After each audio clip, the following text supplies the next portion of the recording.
It's time to wake up. Wake the up, bro. Enough with the bullshit, enough with the excuses, enough with the nonsense, enough with being in a situation where you're always complaining, where you're always pointing fingers. Point the fingers at yourself.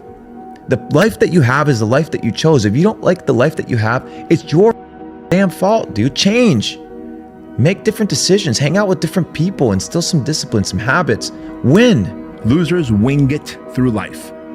Losers think that they still have more time to get there.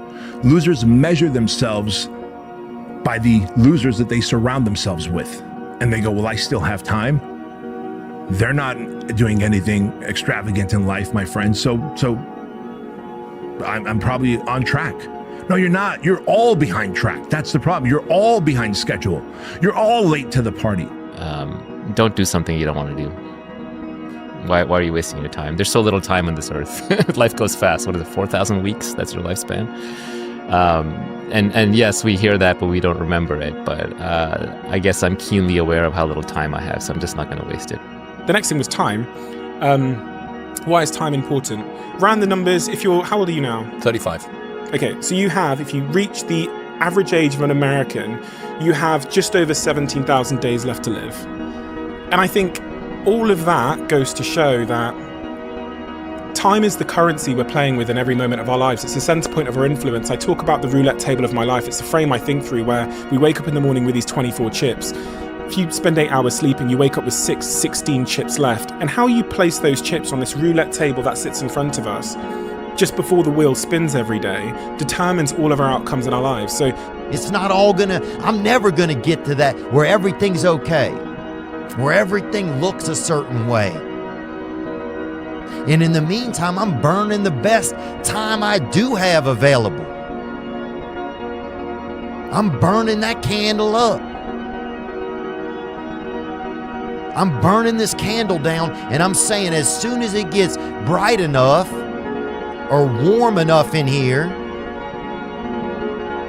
I'm gonna show up. But the candle's getting smaller.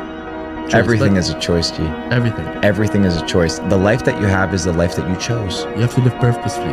People are just going with the flow. The life that you have is the life that you chose. Exactly, yeah, it's true. Where you're currently living, what you're currently doing, you chose that. You have people complain about having kids, people complain about having responsibilities, people complain about their rent, people complain about their student loans. Most of these things in life are self-imposed. A reminder that the life that I'm living today is a result of the work that I did 6 and 12 months ago. And so if you were to look at my calendar 6 and 12 months ago, then you might extrapolate out to what I'm doing today.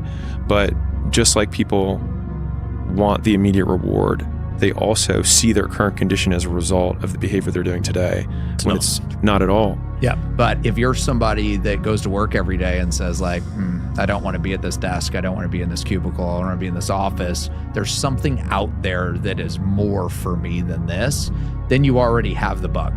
Then it just becomes, do you die with the bug or do you do something about it before you die? And he said, you can't necessarily escape the suffering, so you might as well choose something in life to do that is worth suffering for. Because not doing anything at all out of fear or out of uncertainty will also make you suffer.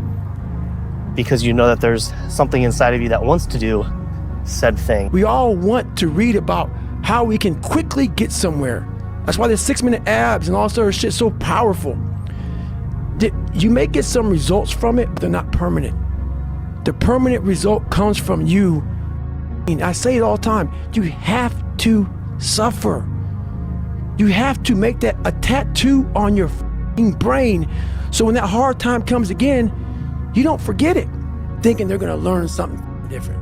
No, you're lazy. You know exactly what to do. Exactly what to do. Because even me, in my state of, I can't read and write, I knew exactly what to do. It just sucks doing it. It sucks to do it. Do you view this season as a failure?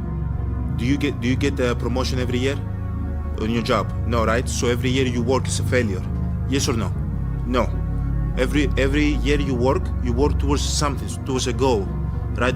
Which is to get a promotion, to be able to take care of your family, to be able, I don't know, provide a house for them or take care of your parents. You work towards a goal. It's not a failure. It's steps to success. You know, and if you've never, I don't want to make it personal. So there's always steps to it. You know, Michael Jordan played 15 years, won 6 championships. The other 9 years was a failure. That's what you're telling me. No, I'm asking you a question. Yes or no? Okay, exactly. So why you asking me that question? It's a wrong question. There's no failure in sports. You know, there's good days, bad days. Some days you are able to be successful. Some days you're not. Some days it's your turn. Some days it's not your turn. And that's what sports is about. You don't always win. Some other people's gonna win. And this year somebody else is gonna win. Simple as that. We're gonna come back next year, try to be better, try to build good habits, try to play better, not have a 10-day stretch with playing bad basketball. You know, and hopefully we can win a championship. I want you to disappear for 6 months. Tell everyone that you know that you're going to disappear for 6 months. Tell your friends, I'm gone. I can't watch football with you. I don't care about March Madness. I've got to disappear for 6 months because I'm going to change my life. But what would cause even more suffering and more pain is just sitting back on my hands and not doing anything. Because now nothing will happen for sure. And now I also have to sit with the weight on my shoulders of knowing that I'm not doing something that I'm supposed to be doing. But I try to reframe that pain that comes from doing the things that I don't want to do the things that I do want to do, as the price tag required to become the person that I want to become. And so if we think about the traits of any person, so it's like if I want to be patient, then I can't expect things to happen faster, right? Like if we were to go to the end of our lives and say, hey, I want these character traits. It's like, well, if you had to play a character, you know, in a video game and make them that way, it's like, well, what would you have to put them through in order to get those traits? It's like, well, if you want patience, then you're not going to get things quickly. If you want to have endurance, it's like you have to be able to tolerate suffering, right? It was this self-discipline that I had to survive, to not survive, I was weak, to thrive. No one said, hey man, you're 297 pounds, man. I'm gonna help you out. I'm gonna help, hey man, you're not smart. I'm gonna help you out. I had to work at all this shit. I had to overcome, and it self-disciplines everything. And if you don't have it, I don't look at you right, because I know you're capable of more. So that one question that will determine where you are in 6 months is this: what do you want to make happen in the next 6 months of your life? I'm going to ask that question again. What do you want to make happen in the next 6 months of your life? And I want you to really consider that. And so you just decide, you know what, I'm gonna literally just flip my life on its head in the next 6 months, and I'm going to learn one high income skill, and I'm going to become obsessed with it. I'm going to buy every book that I can from it. I'm going to watch every YouTube video that I can from it. I'm going to read every book that I possibly can. And you take 6 months to start learning and mastering one skill. And every day, you don't start with the victories. You don't go, oh, this is nice. Look at my I love me wall. Let me clean up this little dusty. Nope. I go right for the things that are going to keep me buried. And I go right there first, because if I don't clean those out first, the day doesn't start. However, if you lose your reputation with yourself, if you no longer trust you, I don't keep my own word. I know that I'm not a trustworthy person. I keep making promises to myself and to other people, and I keep on breaking them.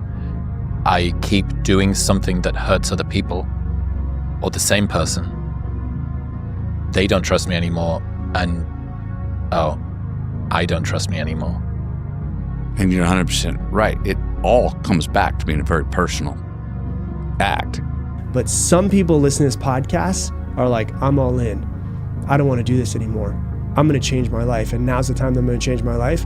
When you bring your head up in 6 months, you will be a different person. And then you fast forward 5 years, your life is vastly different than if you just decided to stay on the same path that you've been on this entire time. And you gotta mean it. You gotta believe it.